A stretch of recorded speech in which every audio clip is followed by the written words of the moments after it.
Baik Bapak Ibu, kita semoga tidak bosan dengan ini karena kita mau belajar pedoman, belajar pedoman.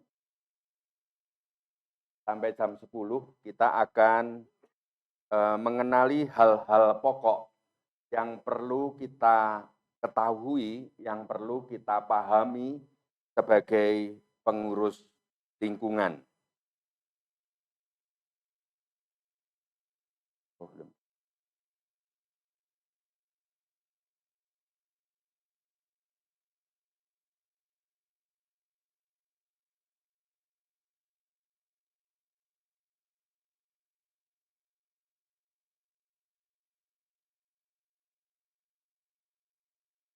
Baterainya enggak, Pak?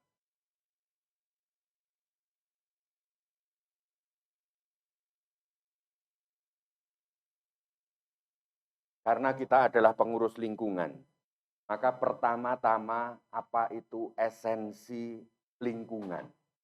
Kalau orang bertanya, apa itu lingkungan? Kata lingkungan itu memang sering disalah mengerti kalau saya dengan teman-teman di LSM, tuh, di Katolik itu sangat me, sangat interest dengan isu ekologi katanya. Jadi kata lingkungan ini dimengerti sebagai lingkungan hidup, ekologi. Kata lingkungan, jadi di Keuskupan Surabaya disepakati bukan L kecil, tapi L besar. Yang dimaksud lingkungan adalah kelanjutan dulu waktu zaman Belanda itu disebut kring. Kring dalam bahasa Inggris sebenarnya circle, small circle. Jadi bahasa Belandanya kring. Itu sudah sejak tahun 30-an di Jawa kenal nama kring. Itu terutama di daerah Hanjuran. Daerah Hanjuran Jogja, Romo-Romo Yesuit juga membuat cara hidup menggereja dengan kring. Kalau di Ganjuran itu lebih pada sudut pandang sosial. Jadi lebih pada menghimpun buruh-buruh pabrik gula. Jadi terkait dengan kepedulian terhadap nasib buruh pada waktu itu.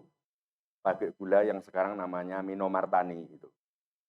Karena dulu itu adalah kebanyakan orang-orang Belanda yang Katolik yang mengelola di sana. Karena pabrik itu didirikan dalam rangka memberi pekerjaan pada orang-orang pribumi.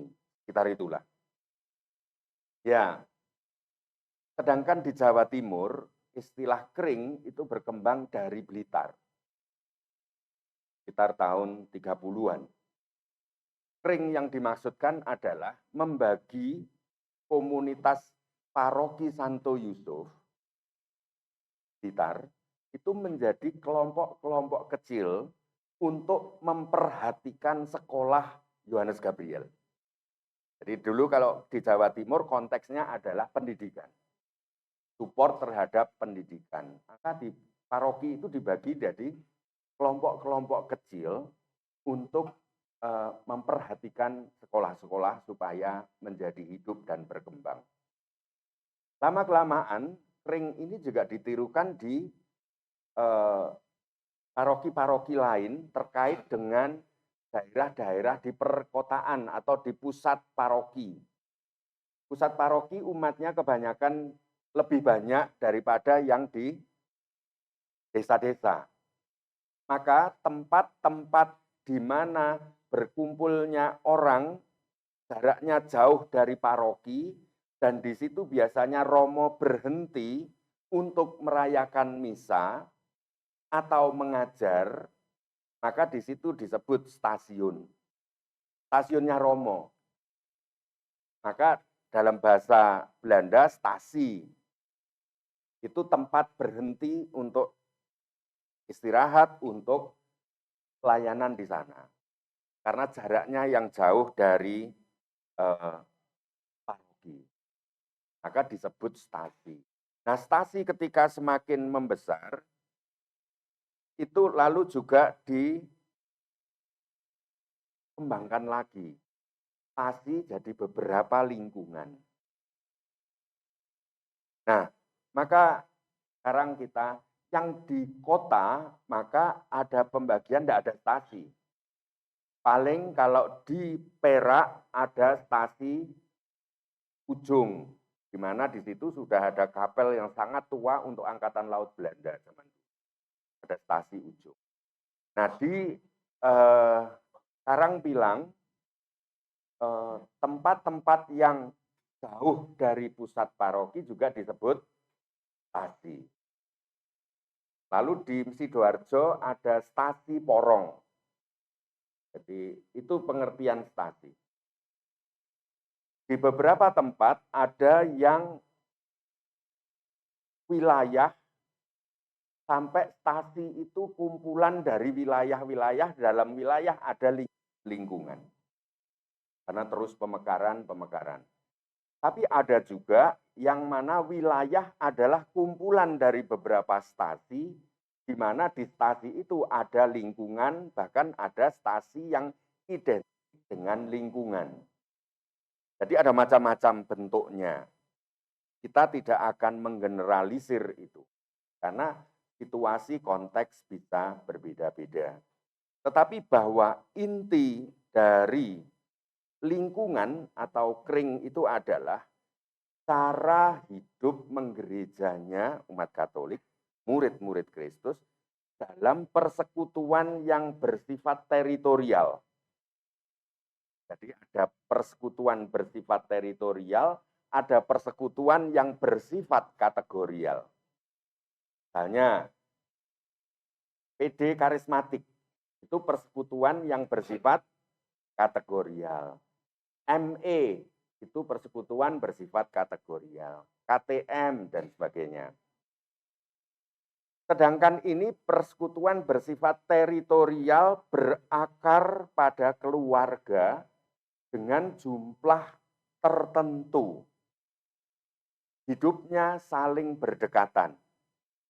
Maka kok sampai misalnya ada di paroki Roh Kudus, ada lingkungan yang satunya di dekat paroki, itu memanjang karena gara-gara ada satu warga di situ pindah ke dekatnya Juanda sana, di belakangnya bandara Juanda. Akhirnya gara-gara sudah kebiasaan itu, akhirnya lingkungannya itu memanjang sampai ujung sana, sehingga kesulitan ketika doa lingkungan.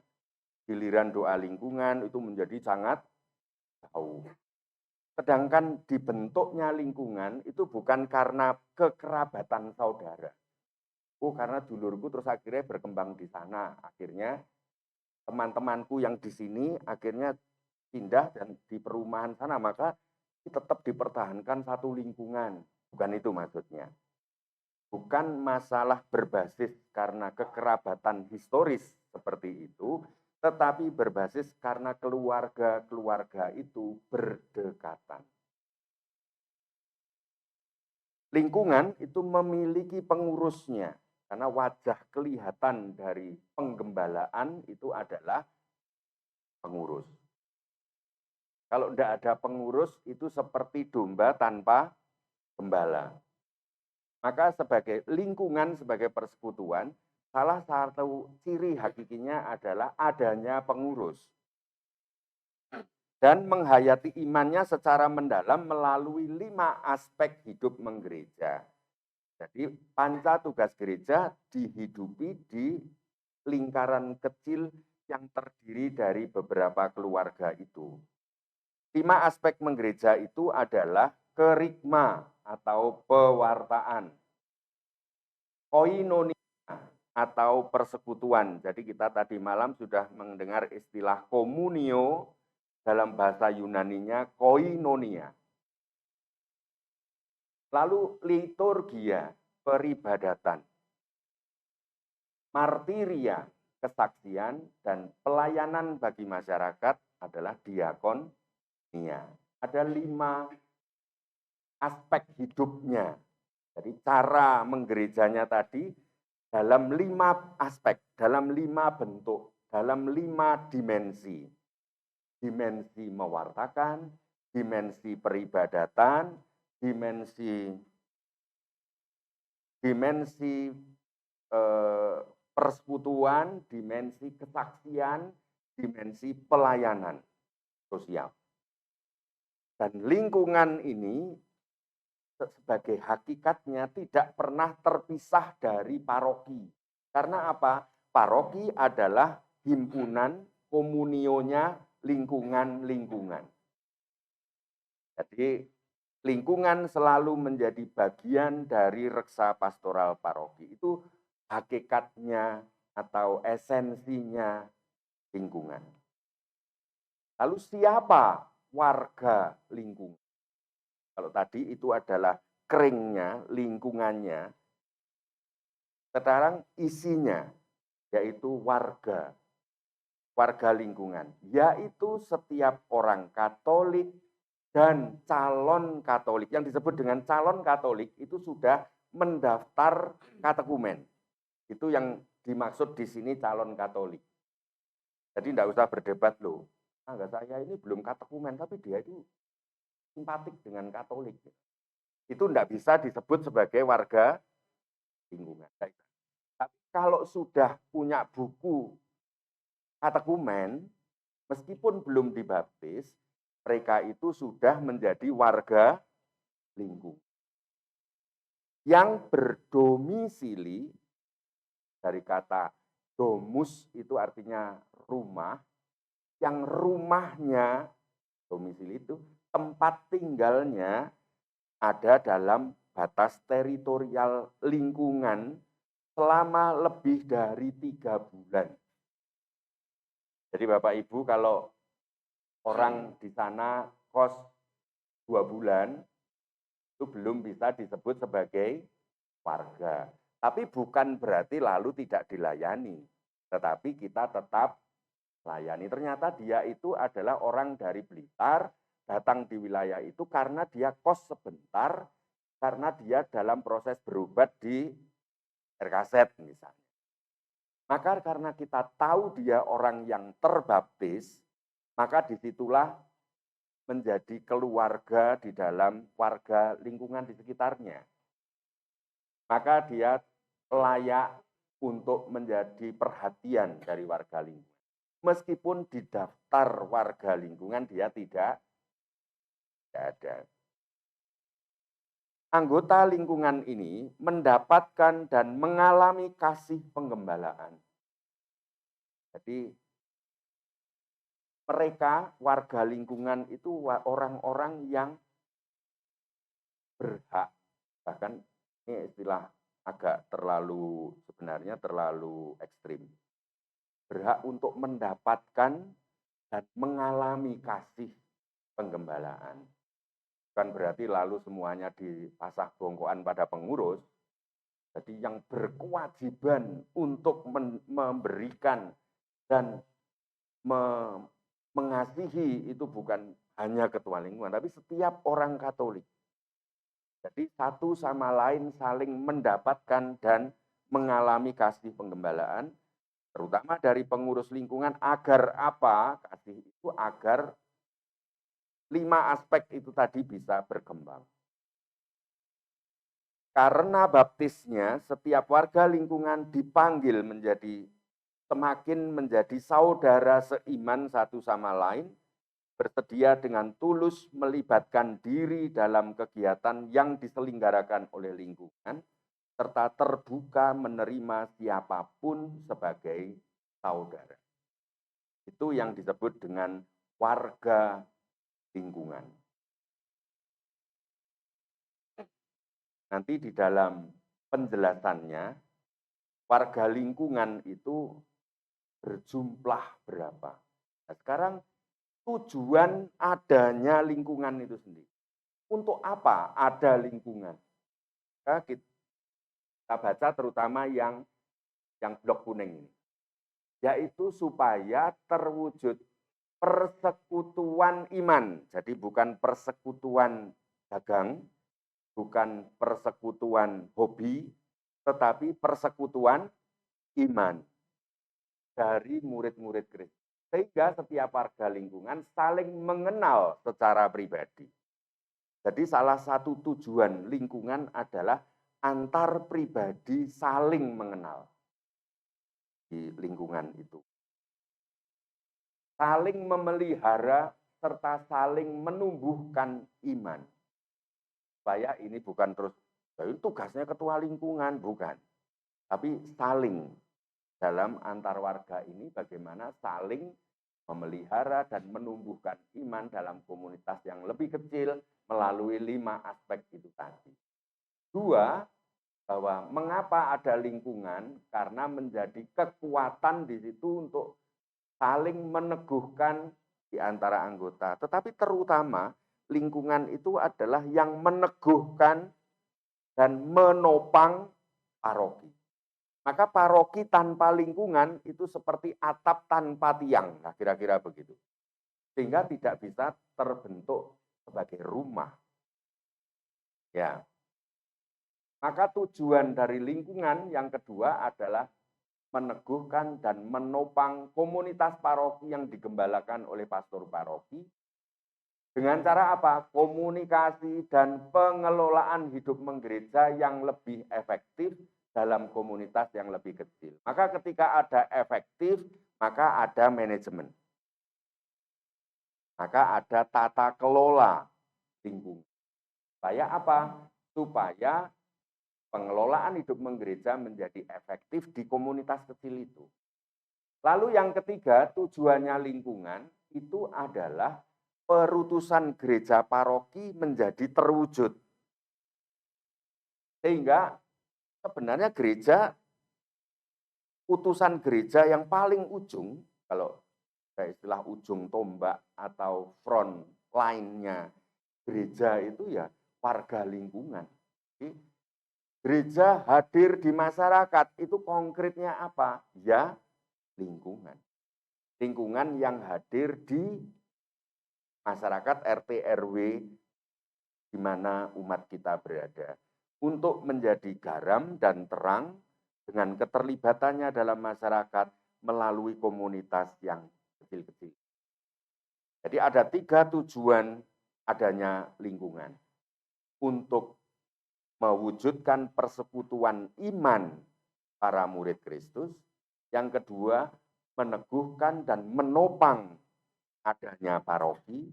Dan yang ketiga, kehadiran gereja di tengah masyarakat. Itu 3 tujuan adanya lingkungan. Sekarang fungsi dari lingkungan.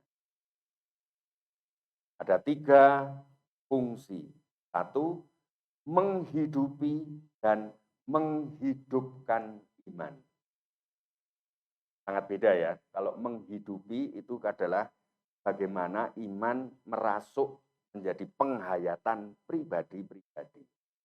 Sedangkan menghidupkan itu adalah pribadi-pribadi membantu yang lain dalam menghayati, menghidupi iman. Jadi ada 2 couple kata ini ya. 1, menghidupi dan menghidupkan. 2, meneguhkan dan menopang paroki tadi. 3, meresapi dan meresapkan nilai-nilai Injil di tengah masyarakat. Selalu geraknya ke dalam, terus lalu ke luar. Jadi menghidupi, lalu sesudah itu aku diutus menghidupkan yang lain. Lalu yang meneguhkan dan menopang. Jadi biar tidak ya, teguh dan ditopang itu sesuatu yang beda. Maka paroki supaya teguh ada kekuatan, tapi menopang itu supaya berdiri. Supaya kuat dan berdiri tegak. Itu ada lingkungan. Yang ketiga, meresapi atau menghayati dan meresapkan supaya orang lain menghayati. Kalau yang fungsi pertama internal warga lingkungan, sedangkan yang ketiga lingkungan terhadap kakak.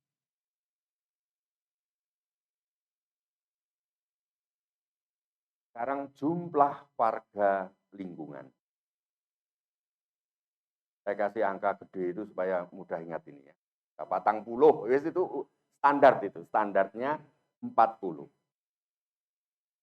Maka nanti di bawahnya itu ada 12. Yesus kenapa muridnya 12? Tentu itu dari 12 suku Israel. Maka juga nanti anaknya Yakub juga 12. Ya, tampaknya Yesus mau mengingatkan kelompok yang paling solid itu adalah 12. Maka muridnya juga 12. Nah, 12 itu menjadi KKU yang dinamai dengan KKU. Itu relasi yang paling intim antar warga itu adalah KKU. Maka Bapak Ibu, oke, ada kesulitan dalam pemekaran lingkungan, tapi bahwa spirit pemekaran itu sudah bisa mulai dihidupi dengan KKU. Sehingga pendalaman iman itu tidak harus seluruh warga selingkungan, apalagi kok sak lingkungan kok 70 kakak itu sudah nggak mungkin berkumpul bersama. Itu mesti pakai aula kelurahan terus. Ya pakai penyewa stadion, gedung olahraga. Nah, bentuklah misalnya pendalaman APP Advent itu setiap 12 kakak. Di 12 kakak, 12 kakak, 12 kakak itu menjadi sel yang hidup di dalam lingkungan. Nanti tinggal pemekaran itu sesudah 1 tahun, 2 tahun KKU hidup, maka tinggal KKU 1, 2, 3, 4 jadi satu. Jadi seperti itu tahapnya. Supaya nggak ada kejutan tadi karena godaan ego sektoral dan hobi-hobi tadi. Itu memang tidak gampang untuk dengan singkat akan diuji. Kalau dihitung jiwa, setara dengan 160 jiwa, bayangkan. Kalau 40 kakak ini aktif semua di doa lingkungan, itu pun rumah sudah tidak cukup. Maka nanti betapa pentingnya mendinamisir KKU, kelompok kecil umat. Mengapa perlu ada KKU? Supaya dalam menghidupi dan menghidupkan iman itu bisa efektif. Supaya tidak seperti yang saya beri contoh tadi malam, lingkungan yang juara tadi ya, yang di Ngagel itu. Ya, tapi ternyata yang aktif hanya 1 KKU, hanya 12 kakak. Itu sebenarnya 1 KKU dari lingkungan yang berapa ratus orang itu. Maka silahkan untuk mulai mendinamisir, oke, pendalaman iman. Nah, nanti saat benih-benih kader itu datang dari sana. Dari KKU nanti akan orang sudah terbiasa dengan pelayanan dan sebagainya. Di KKU itulah yang sangat memungkinkan mulai anak-anak kecil, remaja, OMK menjadi lebih nyaman untuk berdinamika iman. Jika jumlah warga lingkungan sudah lebih dari 40 atau setara lebih dari 160 jiwa, hendaknya segera disiapkan untuk melakukan pemekaran lingkungan. Selambat-lambatnya selama 1 tahun sejak diketahui data jumlah warga telah mencukupi syarat pemekaran. Jadi begitu di datanya Bapak Ibu Ketua Lingkungan, Sekretaris Lingkungan itu dari sensus, update sensusnya dulu. Kita ini sudah 50 kakak Pak. Bu, wah ini mesti sudah mulai siap-siap untuk pemekaran. Jadi menyiapkan warga untuk pemekaran. Nah ini bagaimana mulai menjadi bagian dari dinamika lingkungan. Pastor kepala paroki bersama pengurus lingkungan berdasarkan pertimbangan pastoral, jadi jangan sampai kita tafsirkan bahwa kalau sudah ada pedoman seperti ini, sama dengan hukum, bukan hukum, maka tetap harus kita ada kebijaksanaan, pertimbangan-pertimbangan pastoral yang mesti dibangun supaya tidak justru merusak lingkungan. Yang penting bahwa kita ini jujur bukan untuk ego kita, tetapi untuk pengembangan iman jemaat. Kalau toh warga kita ini, warga kami itu banyak, enggak apa-apa kok. Aktif kok tempat kami. Artinya yang aktif berapa KKU? Dan adalah KKU ini juara jauh-jauh gitu ya. Jadi nanti harapan ke depannya nanti adalah misalnya satu gang ada berapa orang Katolik. Kecuali di Pondok Wage. Hanya 2 lorong aja satu lingkungan. Karena semuanya Katolik. Karyawan RKZ kabeh. Jadi itu hanya 2 lorong di perumahan itu sudah satu lingkungan. Karena sudah lebih dari 40 rumah. Ya.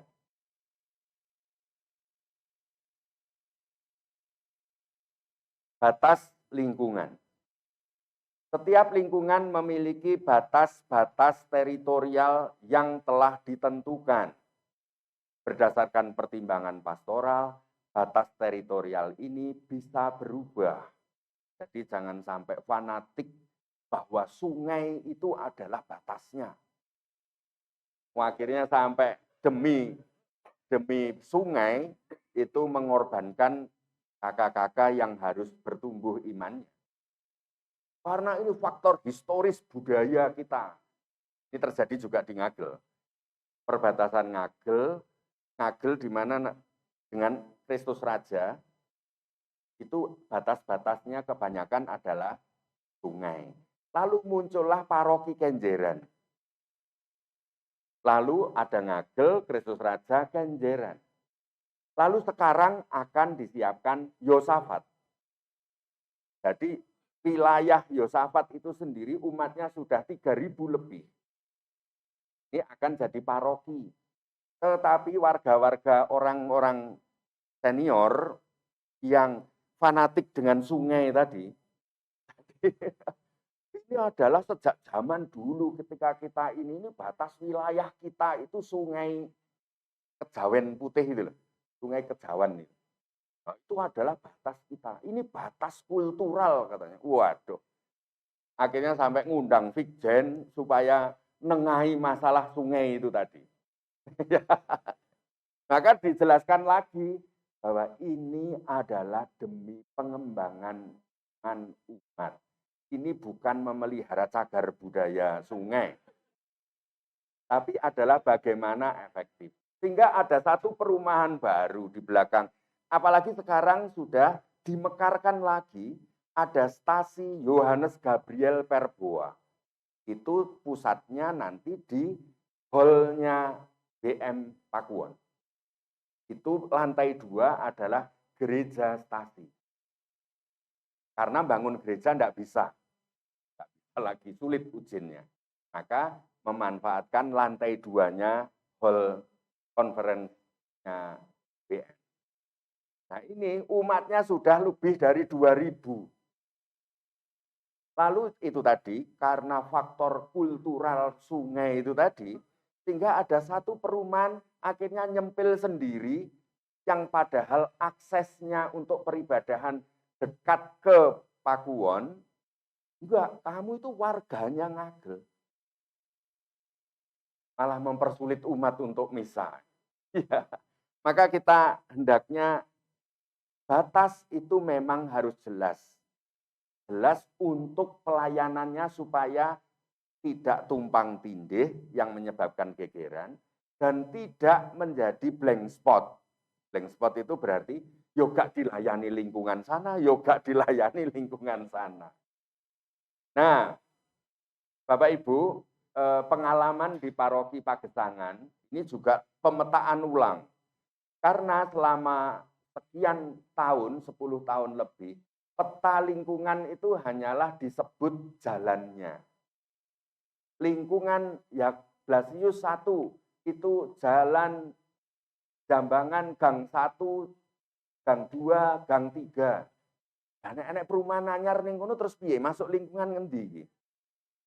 Kalau ada warga baru ndelalah ning batas sebelumnya tidak disebut itu. Jadi ada jambangan satunya lagi yang tadinya tidak ada umat Katolik, lalu sekarang ada umat Katolik. Lalu ada dibuat gang baru.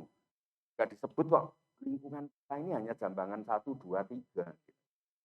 Ya, maka batas lingkungan itu hendaknya saling berimpitan satu sama lain. Jadi batas lingkungan A dan lingkungan B itu selalu ada bersambung. Nah, misalnya seperti ini.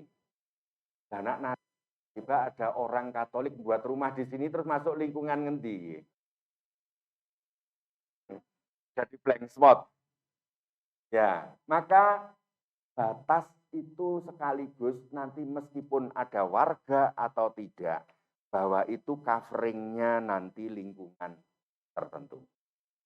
Nanti kalau ada warga baru di sana, maka lingkungan itulah yang punya rasa tanggung jawab untuk menyapa, untuk mengucapkan selamat datang, selamat bergabung dalam persekutuan lingkungan itu.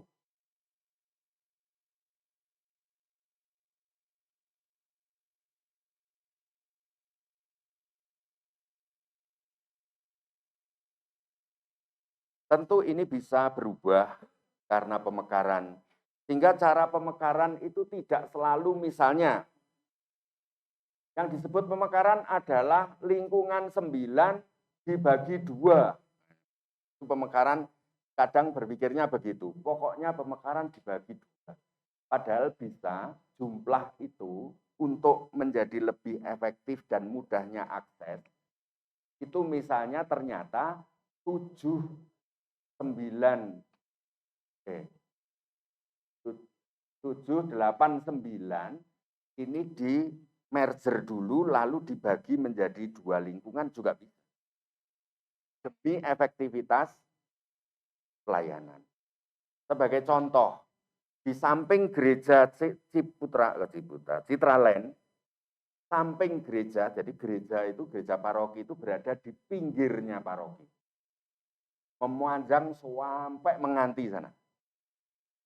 Nah, sementara sampingnya gereja itu, sebelahnya itu sebenarnya juga masih paroki Yakobus, tetapi oleh perumahan Citraland dan sebelahnya apa? Pakuwon, itu di tembok tinggi nggak bisa ditembus, sehingga umat yang di seberang tembok itu untuk ke sini itu harus mutar dulu lewat Unesa atau lewat sebelah sana itu.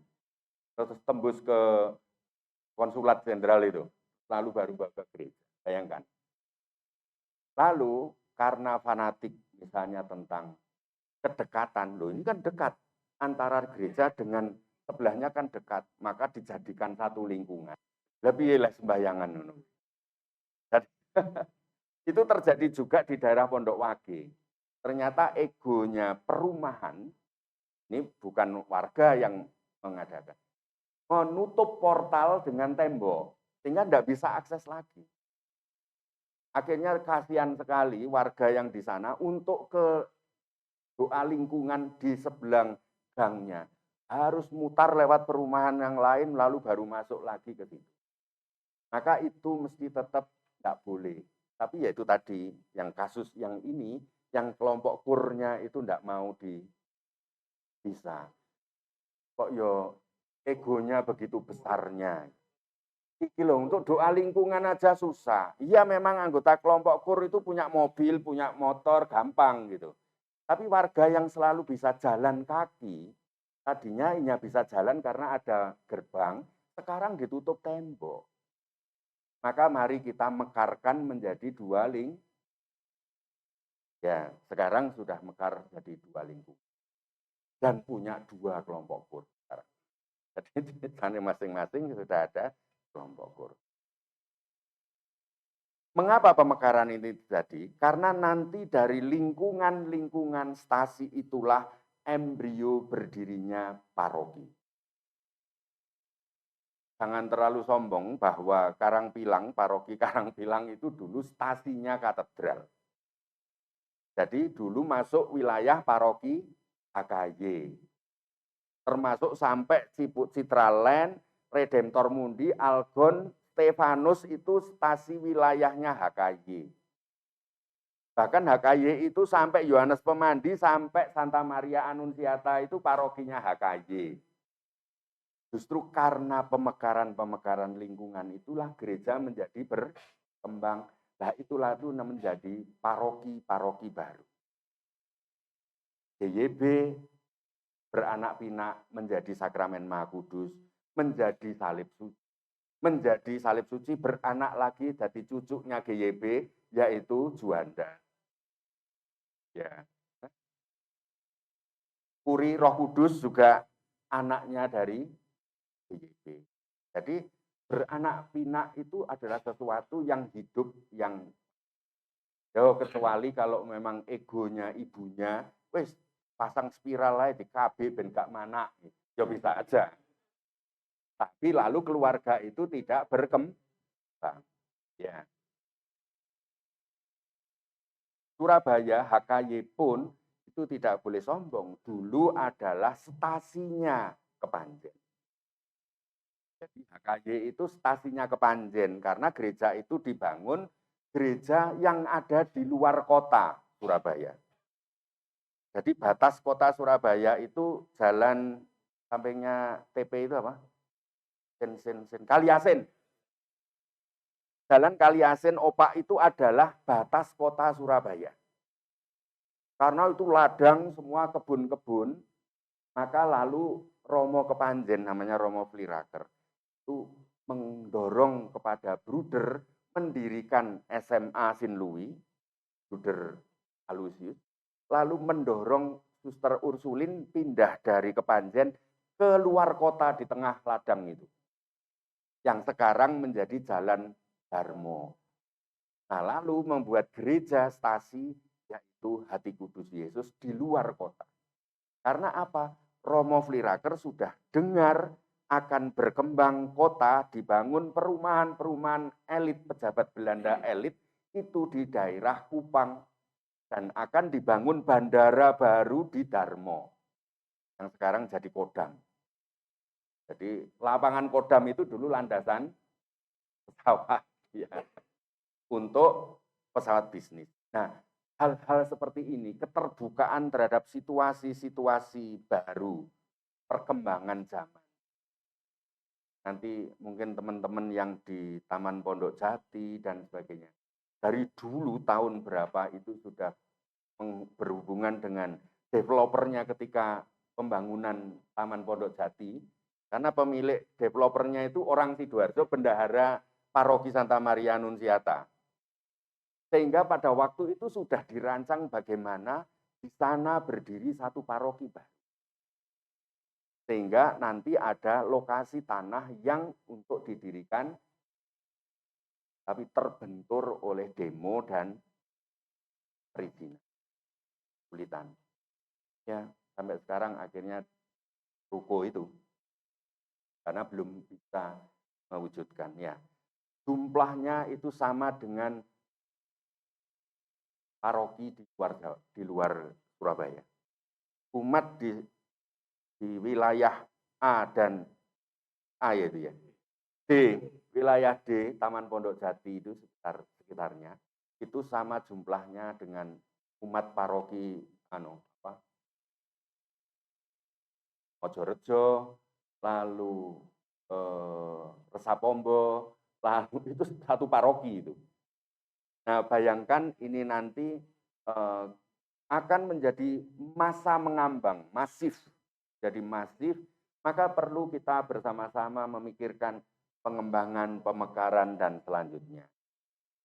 Ya, syukur kita ke depan, ya moga-moga yang nanti bukan kadrun yang jadi presiden, lah kira-kira gitu ya. Sehingga ada perubahan regulasi, harapannya begitu. Indonesia menjadi lebih terbuka.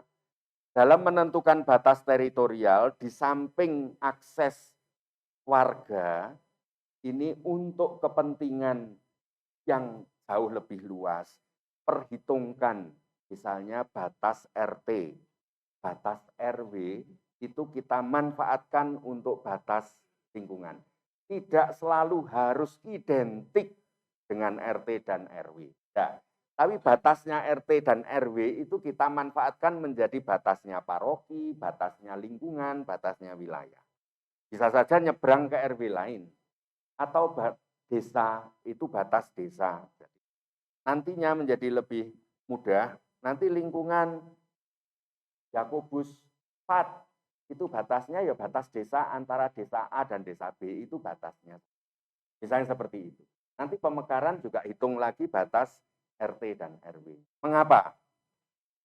Nah ini yang selama ini bagian dari kepalsuan data statistik yang menyebabkan bahwa izin gereja susah.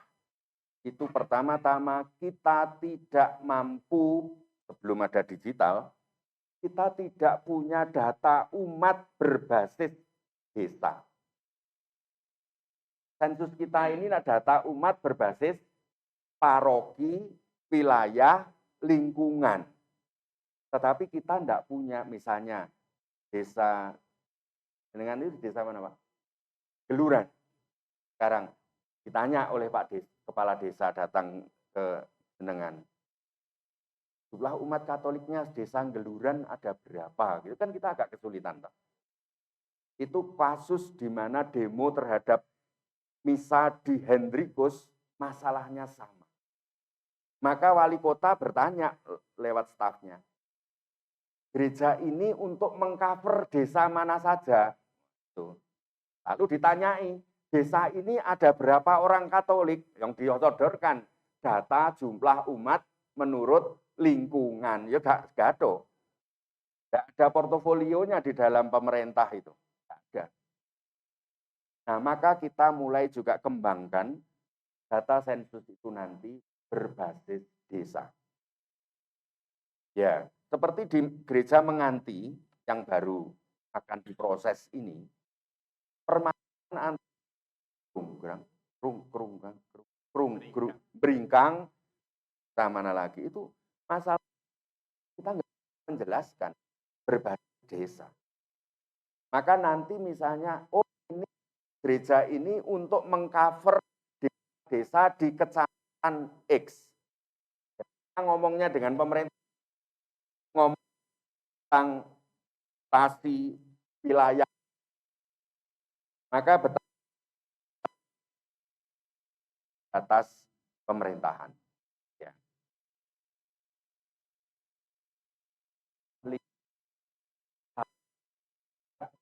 Baran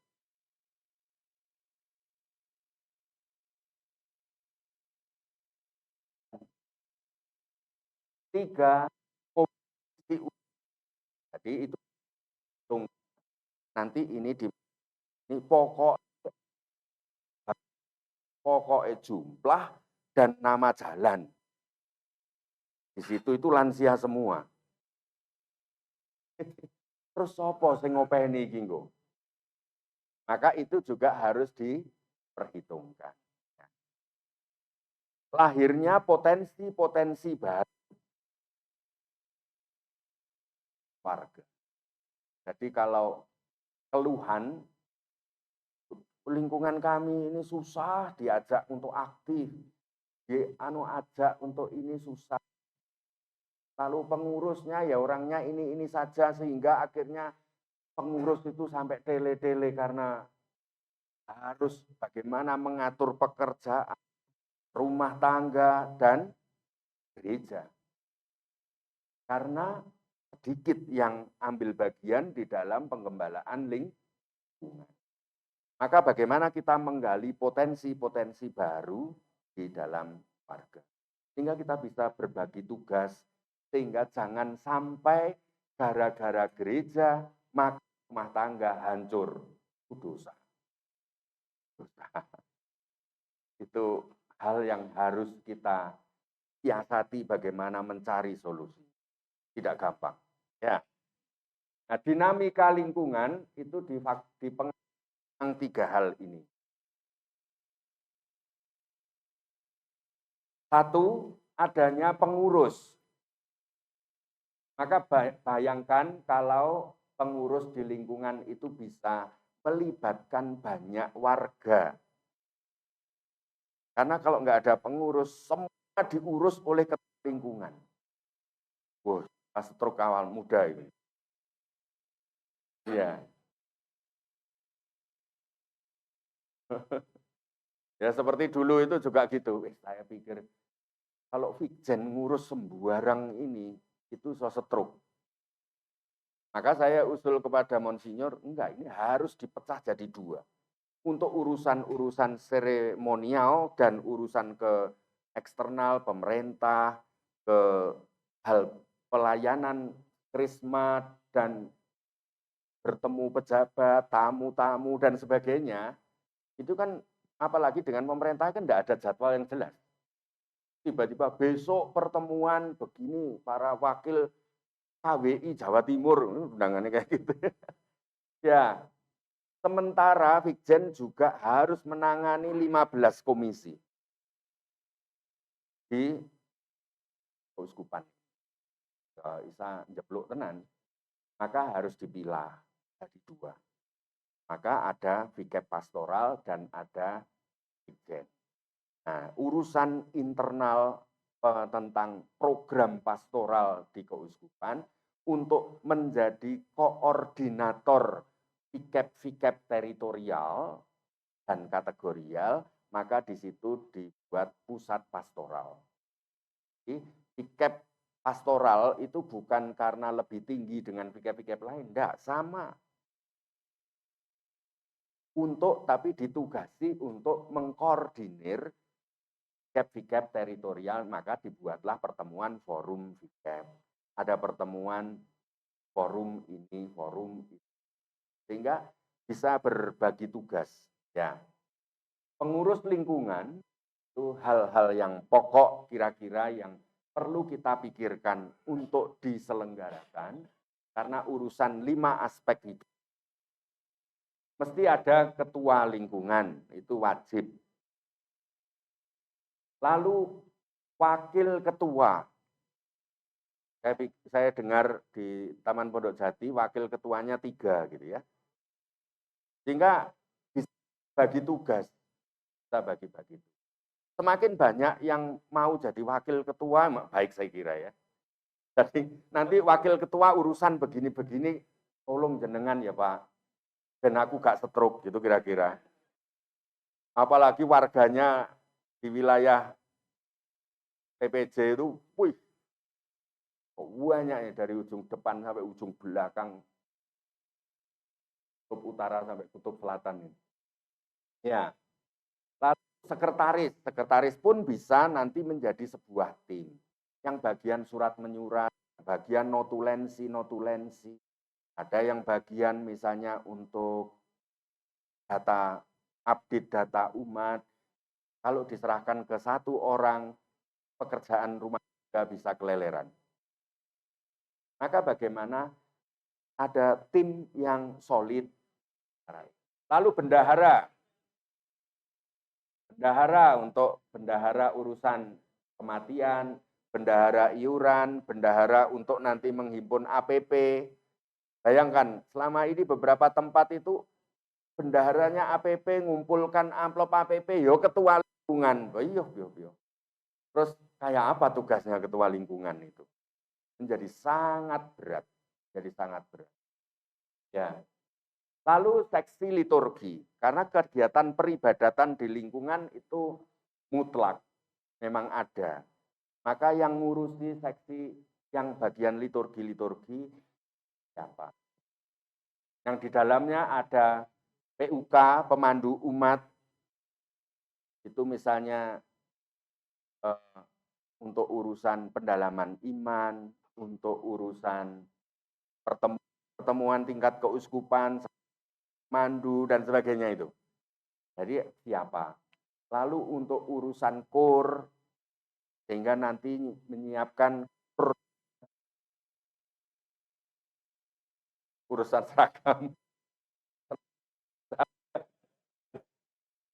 Mulai kur lingkungan, ini Bapak Ibu sudah ada, mulai menyiapkan supaya ada kurnya OMK dan remaja itu mulai disiapkan. Itu misalnya seperti itu. Sehingga ini ada orang yang ngurus, jangan ketua lingkungan yang ngurus. Ada yang membantu. Lalu katekese untuk ada anak-anak yang menyiapkan menerima sakramen. Lalu juga biasanya digabung seksi katekese dan kerasulan kitab suci itu biasanya digabung menjadi pemandu lingkungan. Kalau yang di sini adalah tatib gereja. Kan ada tugas tatib gereja juga toh, perlingkungan. Paling tidak ada koordinator, ojo ketua lingkungan sing kongkon nangani itu juga.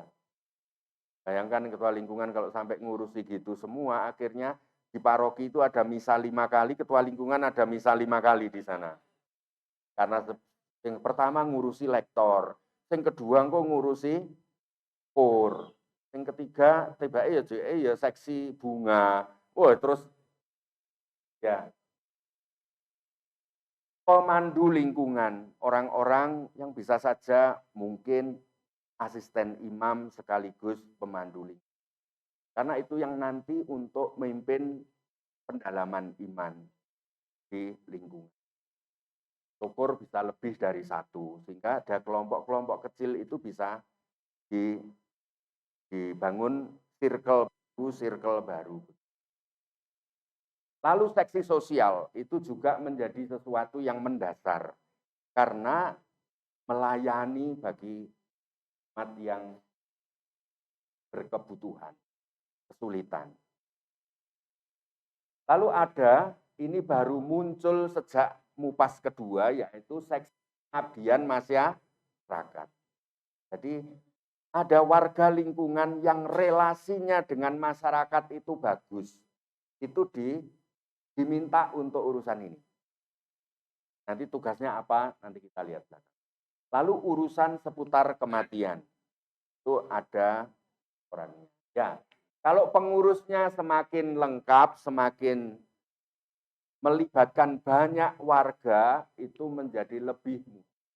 Sehingga ketua lingkungan itu tinggal mengkoordinir pertemuan-pertemuan yang bisa kita lakukan. Pertemuan pengurus dengan warga, dengar pendapat, untuk masalah apa saja. Lalu juga urusan sehari-hari warga, karena akan daftar manten, akan minta ujub, misa, dan sebagainya. Ulang tahun, dan sebagainya.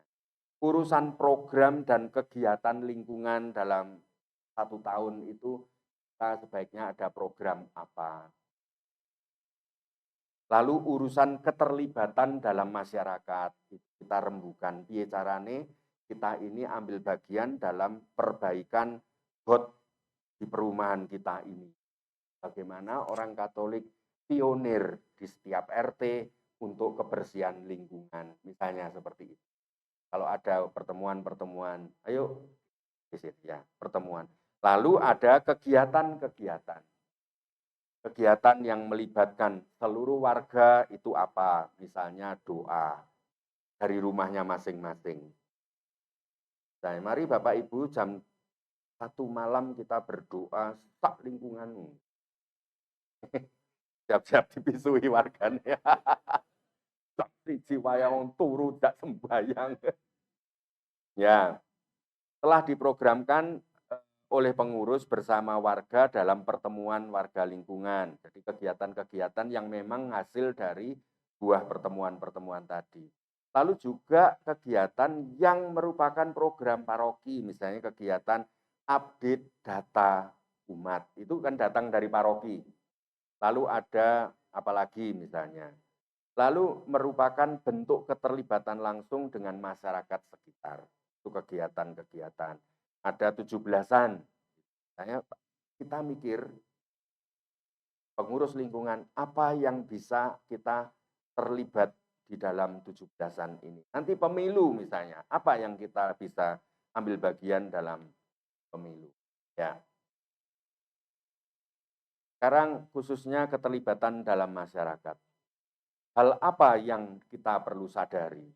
Bahwa lingkungan merupakan wajah kehadiran gereja di tengah masyarakat. Jadi bukan hanya gedung gerejanya yang menjadi wajahnya.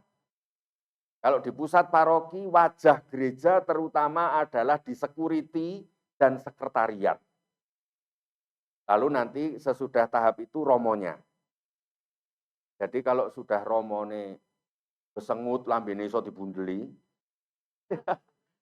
lalah telepon untuk ke sekretariat, etika menerima telepon enggak ada.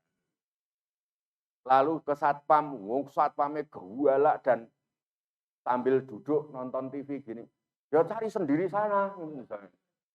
Ya, itu hal-hal yang tampaknya sepele, yang abai dari proses dinamika paroki. Keuskupan itu seringkali dapat komplain karena telepon ke sekretariat keuskupan. Ternyata tidak mungkin penerima telepon sekretariat itu jawab, saya tidak tahu titik, ini enggak ada. Tapi ternyata itu terjadi. Maka betapa pentingnya pelatihan menjadi program pemberdayaan sekretariat itu pelatihan hospitalitas, kode etik dalam menerima telepon dan sebagainya. Itu menjadi program bagian dari wajah gereja bagi masyarakat. Demikian juga kita ini pengurus di lingkungan juga wajahnya gereja Katolik bagi masyarakat. Umat kita coba misalnya ada salah satu warga kita ini setiap gegeran itu jualan ini dengar kabeh. Masya Allah, Yesus Tuhan, Tuhan. Kayak gitulah kira-kira. Wih, Katolik apa Islam ya, Bu ya? Ya. Hak wong iku Katolik kuwi. Yen pindahan saka Islam jadi loro sebutane iki. Masya Allah. Ya, lalu apa saja yang terjadi di dalam lingkungan kita ini menjadi wajahnya Katolikan di tengah masyarakat. Ketika ada orang Katolik ternyata terus diminta Bu Lurah untuk jadi bendaharanya RW, RT. Loh, kenapa toh Bu? Loh, diurus wong Katolik bendaharanya itu keuangan beres. Itu juga wajah gereja. Ketika ada kerja bakti, wong Katolik dhisik dhewe tekone, muliye kari dhewe. Karena ngresiki anune, konsumsi.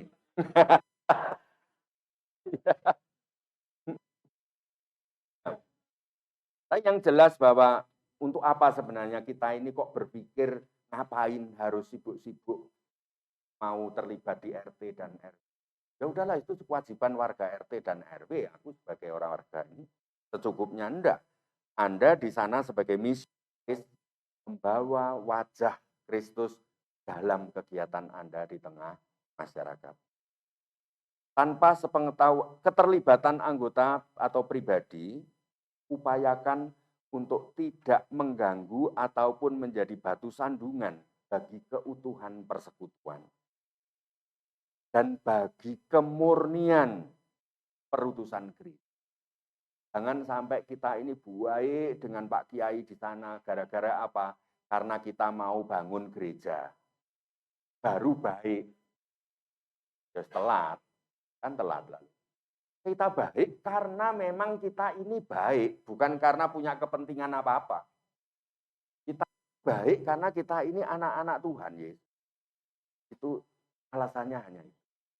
Sehingga kita ini aktif di lingkungan warga masyarakat RT RW Karang Taruna dan sama jentik-jentik gitu ya. Ya karena kita ini membawa wajah ke maka Bapak Ibu, betapa pentingnya keterlibatan Anda misalnya dalam politik, dalam proyek-proyek pemerintah dan sebagainya. Kalau ada hal-hal yang berisiko mencoreng nama baik gereja, itu adalah bukan tanggung jawabnya ketua lingkungan. Tapi bahwa ini adalah wajah kita bersama. Ya, seperti sekarang nih Keuskupan Kupang harus kebingungan mumet karena baliknya duitnya John Plate. Seminari ND, Ruteng, Keuskupan Ruteng, ya. Lalu SPD, sekolah-sekolah yayasannya keuskupan di Kupang. Ternyata semua dapat duitnya bagian dari John Plate. Ya, itu langsung nama baik gereja jadi pertaruhan. Ya. Membawa wajah dan nama baik gereja, mengusahakan kebaikan bersama dan karena kita menghormati martabat manusia, menghormati martabat keutuhan ciptaan, maka kita ini mengupayakan taman kampung kita, taman RT, ya. Saya sangat bangga dengan namanya Bu Yanti, pensiunan guru di Pagesangan itu. Sekarang itu dia sangat dikenal oleh wali kota Surabaya karena apa? Dia mendirikan kampung enzim, ekoenzim. Jadi di kampungnya itu, rumahnya itu menjadi pusat latihan produksi ekoenzim. Jadi sampah buah semuanya dibawa ke sana, lalu diubah menjadi disemprotkan terus rutin. Kadang juga nyemprot di Masjid Al-Akbar, lalu nyemprot lingkungan gereja. Sekarang direkrut oleh Dinas Lingkungan Hidup Kota Madya Surabaya, nyemprot ke Putih, tempat pembuangan akhir sampah. Supaya apa? Supaya tidak bau. Supaya sampah mudah terurai menjadi pupuk dan sebagainya. Itu ekoenzim. Dan ibu ini sekarang melatih ibu-ibu PKK rumput. Kayak gitu. Namanya Justina Sri, bayangan udah Katolik. Membawa nama baik di tengah masyarakat. Berpihak pada yang miskin, lemah, tertindas, sakit, lansia, dan difabel. Memperjuangkan kelestarian lingkungan hidup dan keutuhan ciptaan. Perjuangan kita untuk membangun kampung hijau, desa yang hijau, RT yang hijau, dan sebagainya. Ya. Lalu siapa pengurus lingkungan? Yaitu warga lingkungan yang telah diusulkan warga, dipilih, serta diangkat oleh pastor paroki. Jadi kalau toh itu dua adalah suara umat, satu suara hanya Bapak Taka gitu ya. Kalau romonya tidak mengesahkan, ya tidak bisa jadi kalau gitu saya akan mengambil posisi sebagai oposan pengurus. Misalnya ya. Ya bisa. Untuk membantu pengembalaan umat di lingkungan itu melalui 5 aspek hidup menggereja itu. Nah, jadi kita ini adalah warga. Seperti siapa Romo Paroki? Romo Paroki adalah umat Allah yang dipilih dan ditabiskan oleh uskup untuk menjadi gembala di suatu paroki. Itu pastor kepala paroki. Fungsi pengurus. Kita ini punya 3 fungsi. Fungsi administratif, itu untuk, ministrare dari kata manus, manus itu tangan. Maka disebut manusia karena punya tangan untuk bekerja. Jadi maka disebut manusia. Nah, ministry itu adalah tangan yang melayani. Maka ada minister, perdana, menteri. Ada ministry pelayanan, ya. Maka fungsi untuk hal-hal yang demi pelayanan. Surat menyurat, membuat kartu keluarga, memberi surat pengantar untuk pindah lingkungan, itu adalah administratif. Lalu fungsi kita pengurus adalah membangun relasi dan komunikasi. Jadi makanya kadang-kadang kita ini terpanggil untuk mediasi, rukun ke umat, kayak gitu ya. Supaya terjadi relasi dan komunikasi yang baik di antara warga kita. Lalu fungsi yang ketiga adalah formasi. Dari kata form itu bentuk atau bina. Jadi formasi itu adalah pengembangan, pembinaan iman dan hidup menggereja. Ya. Sekarang apa yang dimaksud dengan administratif? Yaitu membantu warga lingkungan untuk memperoleh pelayanan administratif surat menyurat yang diperlukan. 2. Melakukan pendataan warga lingkungan, memperbarui data dalam jangka waktu tertentu yang telah ditentukan, dan membuat laporan ke paroki. 3. Menyediakan kartu keluarga Katolik. 4. Membuat dan menyediakan kronik, jadi peristiwa-peristiwa di lingkungan, misalnya, warga lingkungan, salah satu warga kita ternyata di bulan ini menjadi ketua RT 2 RW 1, misalnya kayak gitu ya. Itu peristiwa lingkungan sebenarnya. Maka itu ada buku kroniknya pengurus. Itu yang diisi oleh sekretaris.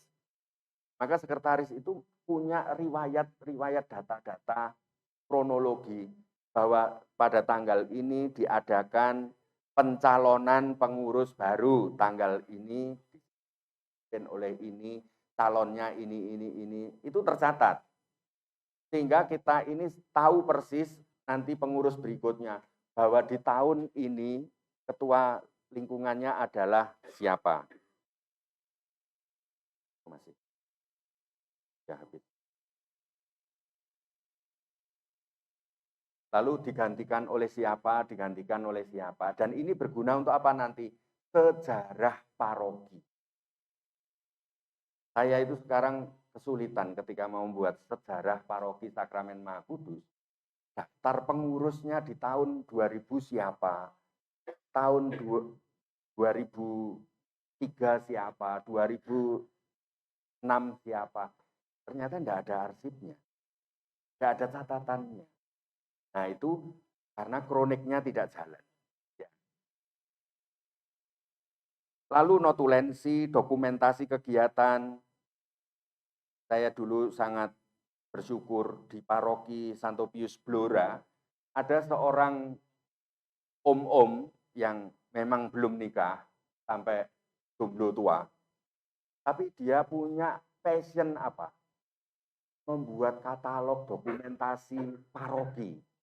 Sehingga dia itu foto-foto paroki, dia belikan album untuk disusun. Ini tahun sekian ada peristiwa apa saja, diberi tulisan. Sehingga di paroki Blora kalau Anda lihat, misalnya ada foto tahun 1970, 1971, 2, ada peristiwa apa saja. Orang itu dengan sukarela karena punya passion, hobi. Ya, itu disumbangkan bagi gereja. Nah, itu harapannya ada hal seperti itu nanti untuk menopang pewarisan legacy dari lingkungan, kepengurusan lingkungan. Dan nanti lingkungan ini dulu berkembang dari ini semua jelas. Sehingga sejarah paroki nanti akan menjadi lebih mudah dibuat. Lalu yang untuk membuat proposal, laporan pertanggungjawaban kegiatan lingkungan, dan sebagainya, itu fungsi administratif. Membuat laporan keuangan lingkungan ke paroki, itu juga tugas administratif. Sekarang tugas membangun relasi, yaitu bagaimana kita mengenali, mencintai, melayani warga lingkungan seperti anak kita sendiri. Kita ini masih muda, terpaksa dituakan ya. Karena warga itu menjadi anak-anaknya. Jadi kita membangun relasi kebapaan, keibuan bagi warga di lingkungan kita. Membangun dan meningkatkan komunikasi relasi antar warga. Bagaimana supaya komunikasi antar warga, komunikasi warga dengan pengurus, komunikasi pengurus dengan pastor paroki itu bisa lancar. Mendorong seluruh warga untuk terlibat dalam kegiatan, memotivasi, menjelaskan kegiatan ini tujuannya begini. Tadi malam ada yang cerita, warga itu marah kalau pengurus lingkungan itu menggunakan anggaran untuk membiayai mudika, muara. Itu sia-sia, ngetok ke duit akeh-akeh, gak enak gunane. Misalnya, hal seperti itu bisa terjadi. Maka kita membangun komunikasi, menjelaskan kepada para orang tua itu untuk supaya mengerti, ini loh Pak, ini nanti masa depan lingkungan kita ini ada di tangan mereka. Lalu kita ini bagaimana mengatur terjadinya kunjungan, sapaan, perjumpaan bagi umat yang kurang aktif, mereka yang tua, yang miskin, jompo, lemah, sakit, difabel di wilayah lingkungan kita. Lalu menyampaikan kebijakan-kebijakan pastoral paroki kepada umat di lingkungan. Menyampaikan kebutuhan pastoral warga lingkungan kepada paroki.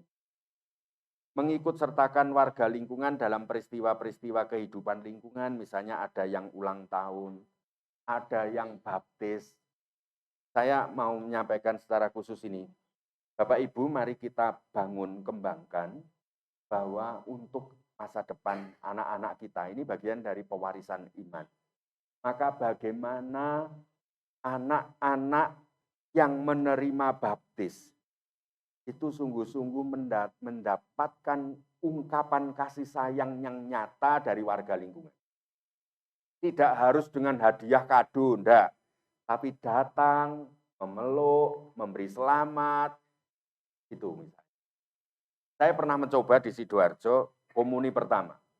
Maka remaja dan OMK mendatangi anak-anak yang sudah menerima komuni pertama, lalu membawa pulpen, ada yang membawa buku doa, ada yang membawa bentuknya hadiah-hadiah, ada yang bawa gitar lalu nyanyi, dan sebagainya. Pokok terserah ekspresimu apa untuk mensyukuri anak di lingkunganmu itu yang sudah komuni pertama. Maka itu yang akan nanti yang terbangunnya namanya komunio, dari hal-hal yang sederhana seperti itu. Ya, lalu perkawinan, kelahiran, ada yang sakit, ada yang mati. Mengusahakan terwujudnya semangat persaudaraan dan pelayanan antar warga lingkungan dan warga lingkungan dengan warga masyarakat. Kita juga menghubungkan, membangun relasi antara warga dengan masyarakat. Sekarang fungsi formasi. Fungsi formasi itu adalah kita lingkungan itu tetap menangkap apa sih hakikatnya lingkungan, apa sih tujuannya lingkungan, apa sih fungsi dari lingkungan ini. Sehingga kegiatan-kegiatan itu tetap supaya jangan sampai misalnya sampai gini misalnya. Di desa daerah Menganti di wilayah Agustinus parokinya Yakub. Itu ada banyak keluarga yang kekurangan. Tetapi ternyata OMK Paroki Santo Yakobus mengadakan bakti sosial ke Kalimantan Tengah di Pegunungan Meratus, bayangkan. Dan biayanya berapa ratus juta dibiayai paroki. Padahal warganya, umatnya tidak mampu bayar sekolah. Ada yang sakit nggak bisa berobat. Ada yang untuk makan aja susah, ada.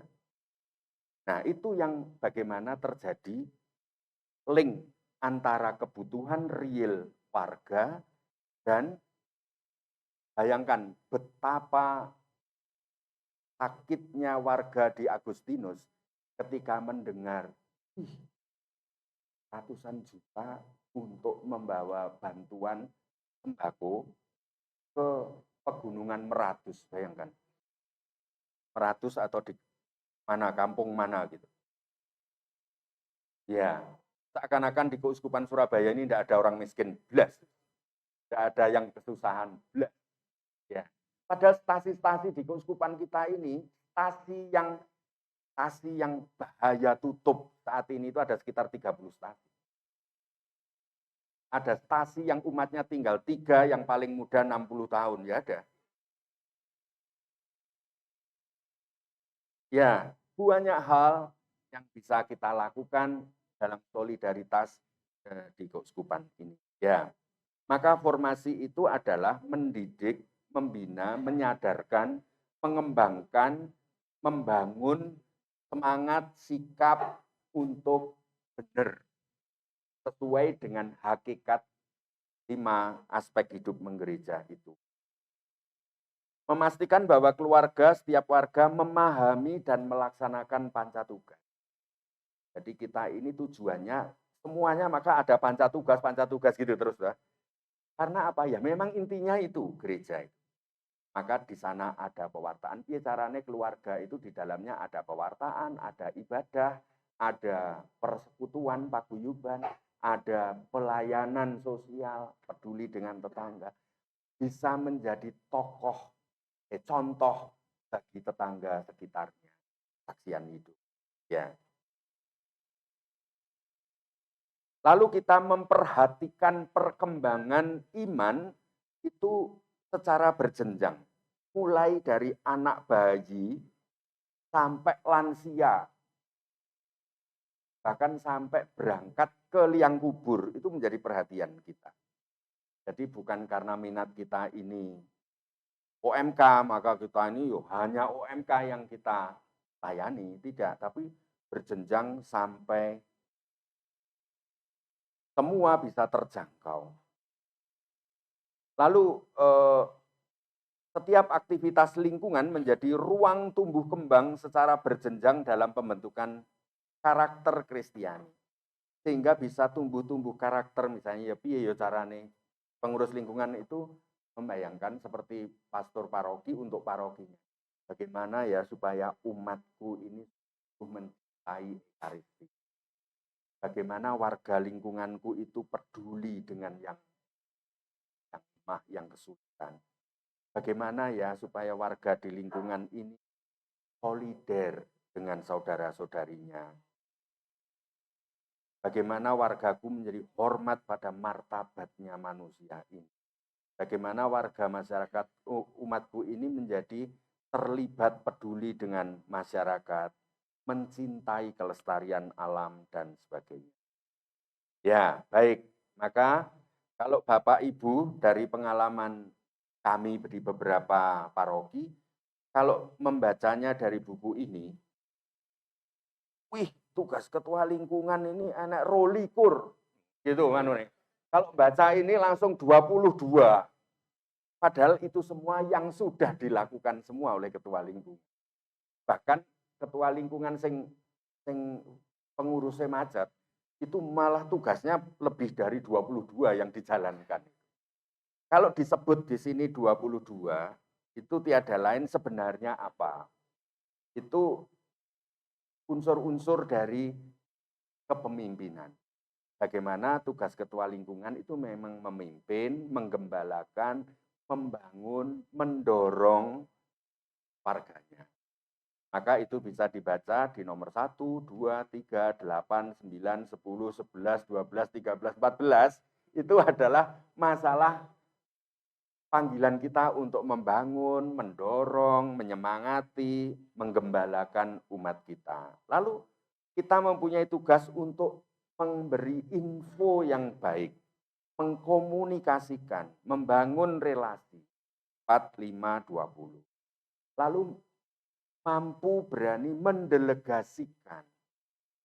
Jadi saya pernah disebut gini, Romo ngabei, dan ngabei. Karena semuanya dilakukan sendiri. Saya dikritik begitu.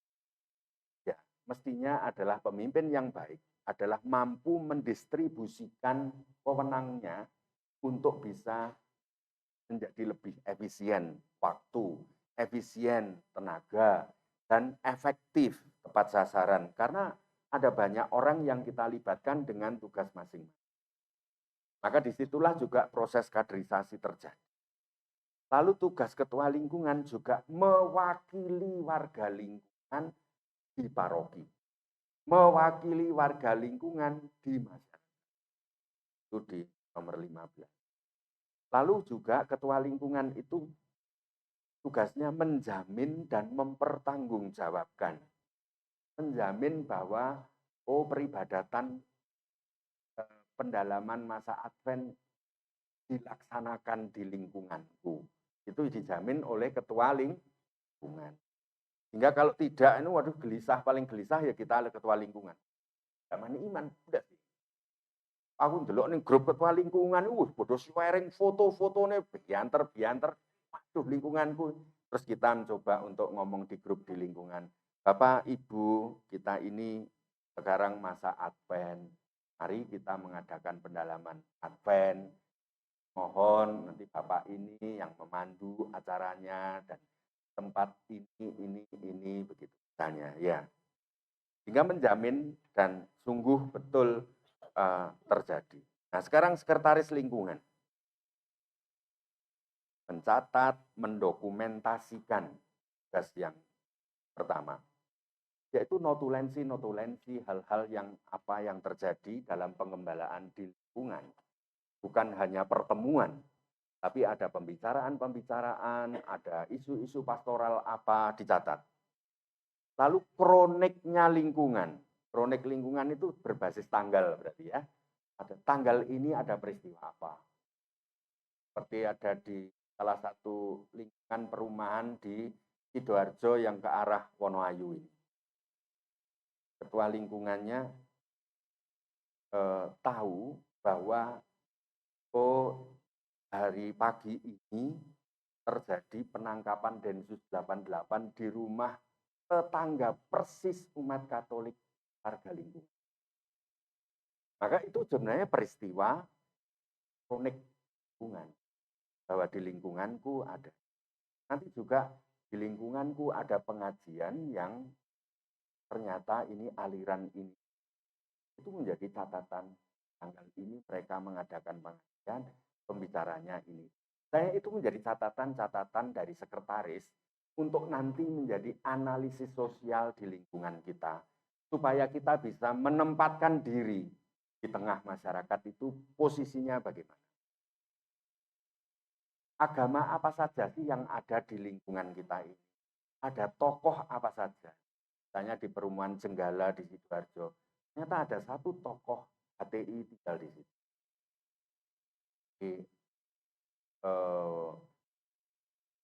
Warga masyarakat umum nggak tahu, tapi ketua lingkungan itu tahu. Karena dia mencoba untuk mengenali betul lingkungannya itu ada apa saja. Sehingga kalau mungkin begini-begini, sehingga kita bisa berkoordinasi cepat dengan polisi demi kesejahteraan umum. Lalu sekretaris berfungsi untuk penjadwalan, asisten jadwal ya. Jadi jadwalnya apa saja lingkungan itu yang mengerjakan adalah sekretaris. Lalu komunikasi, informasi, surat menyurat, undangan, administrasi, ada info-info gitu.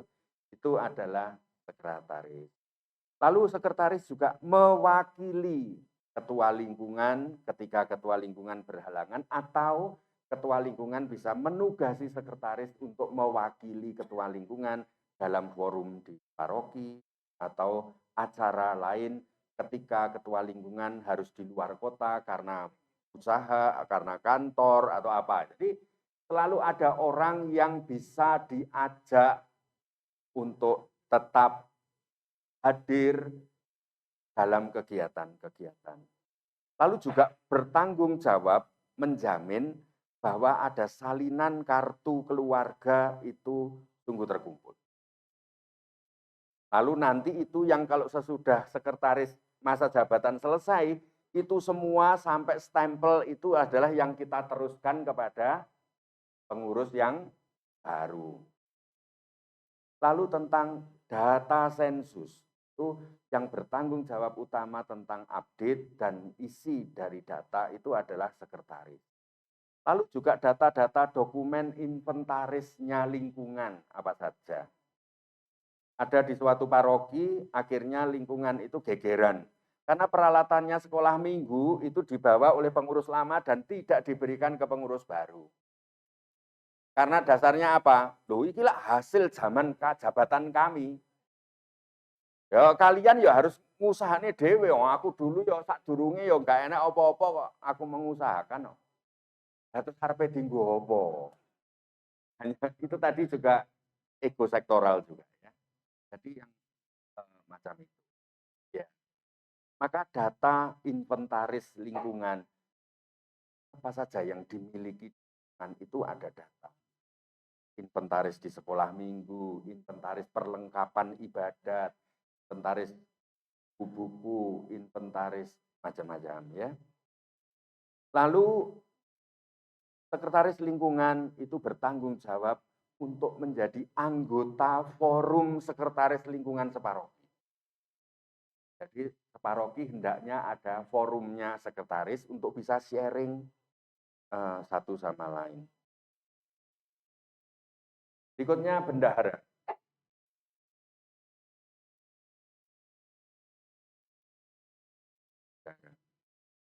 Tentu mencatat administrasi keuangan, bertanggung jawab atas pengumpulan dana rutin, non-rutin, yang mendesak, yang tidak direncanakan, itu misalnya sehingga bisa terakomodir. Bertanggung jawab terhadap setiap laporan keuangan, maka di pedoman itu diupayakan sekuat tenaga supaya jangan sampai bendahara itu pasangannya ketua lingkungan atau sekretaris. Itu diupayakan ya. Kalau sekarang masih ada karena kurang orang atau apa, untuk segera, karena apa? Kasihan. Kalau ada apa-apa selalu dicurigai. Meskipun jujur pun akan dicurigai. Kalau ada geseh sedikit apa-apa, jangan dianu mesti dianu itu paling. Maka upayakan untuk bukan anggota keluarga. Di suatu paroki itu malah bapaknya ketua lingkungan, ibunya bendahara, anaknya ketua mudika, adiknya lagi adalah apa gitu. Jadi saumah pengurus sih saumah gue. Ya.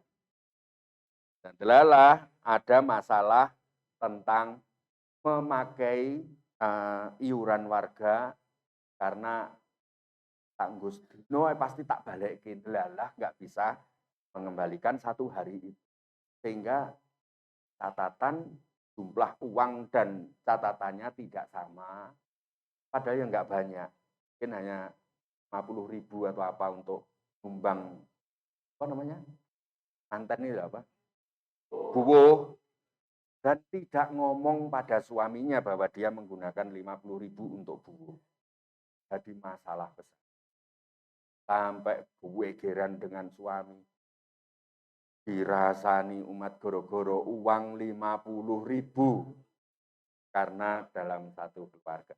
Kalau seandainya beda orang itu bisa lebih diminimalisir.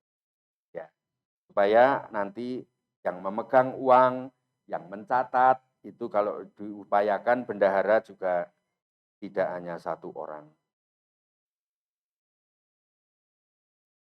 Tuh kok 12.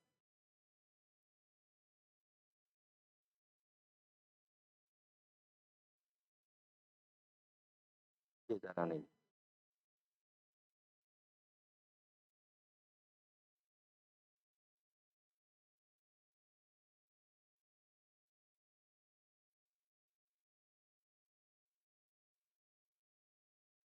Tuh, nggak mau.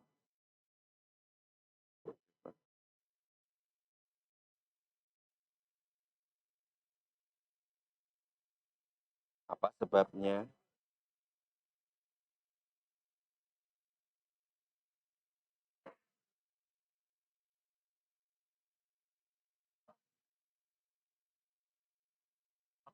Iya.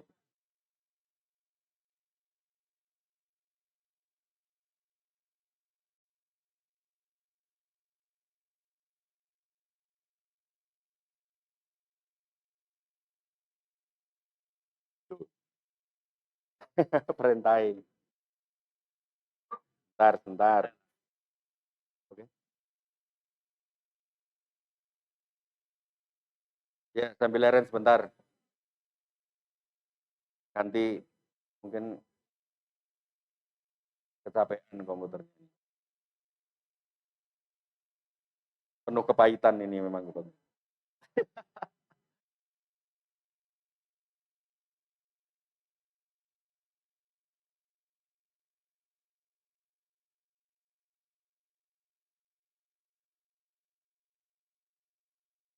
Sedikit.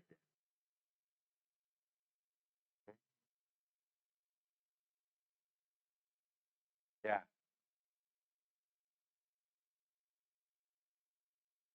Sebaiknya dalam hal dana jangan ketua lingkungan. Ketua lingkungan sudah terlalu berat. Jadi terkait dengan dana dan percayakan kepada bendahara. Yang penting ada keterbukaan dan akuntabilitasnya. Hingga laporan setiap bulan ada bukti keuangannya. Sekarang seksi liturgi. Bagaimana memfasilitasi pelayanan sakramen dan sakramentali. Apa bedanya Bapak Ibu sakramen dan sakramentali? Ya, kalau sakramen itu terkait sasarannya adalah manusia. Sedangkan sakramentali sasarannya biasanya adalah barang atau benda. Pemberkatan rumah, pemberkatan makam, pemberkatan kendaraan, ada ujub-ujub lain dan sebagainya. Sakramentali. Lalu mengelola peralatan liturgi lingkungan. Sehingga juga bertanggung jawab untuk bagaimana melatih umat yang lain bisa menyiapkan misa, lalu bagaimana warga lingkungan tahu namanya alat-alat ini apa, perlengkapan liturgi kita ini kita semua umat berusaha tahu. Lalu juga nanti terkait dengan petugas-petugas liturgi, jadwal perayaan-perayaan, lalu pertemuan tim liturgi itu sendiri dan mendorong peran serta umat secara aktif. Lalu seksi katekese, kitab suci, dan pemandu umat. Tanggung jawabnya adalah memberikan usulan, membuat jadwal, dan pelaksanaan katekese lingkungan, pendalaman iman dan kitab suci, misalnya di dalam BKSN, Advent, APP, dan sebagainya itu. Lalu saja mengajak dan menggerakkan umat supaya meyakinkan dengan ikut begini, iman kita berkembang, Bapak Ibu. Bapak Ibu, kalau keuskupan memberikan modul, itu bukan berarti mati wajib hanya itu gitu. Enggak. Itu dulu latar belakangnya apa? Dulu modul-modul gitu itu dibuat per kevikepan. Jadi justru lebih maju dulu. Setiap kevikepan ada pembuat tim pembuat bahan-bahan pendalaman. Lama-kelamaan tim-tim ini macet. Maka harus dihandle di dalam komisi katekese di keuskupan. Maksudnya apa? Kalau umat seksi-seksi katekese tidak mampu membuat modul, tidak mampu membuat tema-tema pendalaman, maka paling tidak ada bahan yang bisa dipakai. Maka sifat dari modul keuskupan itu adalah subsidier. Subsidier itu apa yang kita belum mampu, maka itu bisa kita gunakan. Tapi Bapak Ibu kalau mau kreatif, mengembangkan tema-tema itu dengan cara Anda sendiri, silakan untuk pendalaman di yang jelas bahwa tema-tema itu memang kita sudah sepakati diatur. Jadi tentang metodenya itu silakan dikembangkan. Ya, ini nomor-nomor terkait dengan kewajiban dan tugas kita seksi katekese kitab suci pemandu umat, nanti silakan untuk dibaca buku ini. Lalu seksi sosial. Ya. Bapak Ibu, untuk seksi sosial ini betapa pentingnya tanggung jawabnya seksi sosial itu punya data warga yang mengalami kesulitan membutuhkan bantuan. Itu seksi sosial itu yang punya data. Nanti dikabarkan kepada ketua lingkungan, sehingga ketua lingkungan ketika ditanya oleh Romo, di lingkunganmu itu ada berapa orang yang prasejahtera gitu ya. Lalu akhirnya, oh sebentar Romo ya, saya tak telepon warga kami seksi sosial. Langsung seksi sosial, Pak, di lingkungan kita ini ada warga yang kesulitan dalam biaya sekolah, itu ada berapa anak. Kesulitan biaya kesehatan ada berapa anak. Kesulitan pekerjaan itu ada berapa orang. hal ini yang sebenarnya menjadi tanggung jawab dari seksi sosial. Menangkap betul kebutuhan warganya. Sehingga kalau ketua lingkungan loh, Pak punya mobil ini mosok dia kekurangan. Iya, Pak. Dia ada mobil, itu tinggal satu-satunya hartanya dia. Itu pun wajib karena bisa untuk Grab. Tapi sebenarnya penghasilan setiap bulannya tidak cukup dia untuk itu. Itu bisa saja terjadi. Yang tahu adalah seksi sosial. Lalu juga bagaimana proses dan mekanisme serta telah atau belumnya terjadi bantuan. Itu juga tercatat, terdeteksi oleh ketua seksi sosial. Lalu di kita yang paling banyak ini ternyata koordinasi dan komunikasi. Bagaimana mengkomunikasikan tentang hal-hal terkait dengan bantuan, kebutuhan-kebutuhan, dan koordinasi dengan seksi lain, koordinasi dengan warga lain, dan sebagainya. Lalu kalau formasi itu adalah membina, menggerakkan, meningkatkan, mendampingi dalam mewujudkan warga lingkungan yang peduli. Nah ini yang baru. Seksi pengabdian masyarakat itu adalah nanti menginduknya pada seksi kerawam dan hak kalau di paroki. Nah di tingkat keuskupan sekarang sedang di-merger, namanya PHUBB. Singkatan apa lali juga tiba-tiba. Nah, pengembangan PHU, hubungan antar umat beragama dan bermasyarakat. Jadi rata-rata kerawam dan hak itu wongnya podo aja saja nih. Ya, sasarannya juga seringkali sama. Maka itu di merger. Nah, apa yang menemukan bentuk-bentuk program dan pengabdian masyarakatnya. Artinya bukan kok lalu kayak KKN warga, KKN dengan warga, enggak. Menangkap betul di desa kita, RT kita, RW kita ini ada program begini-begini. Dia yang menangkap dan menginformasikan kepada ketua lingkungan. Apa yang bisa kita lakukan untuk mensupport masyarakat di sekitar kita. Jadi seperti itu, tidak usah membuat hal-hal baru, tapi ambil bagian dalam dinamika warga.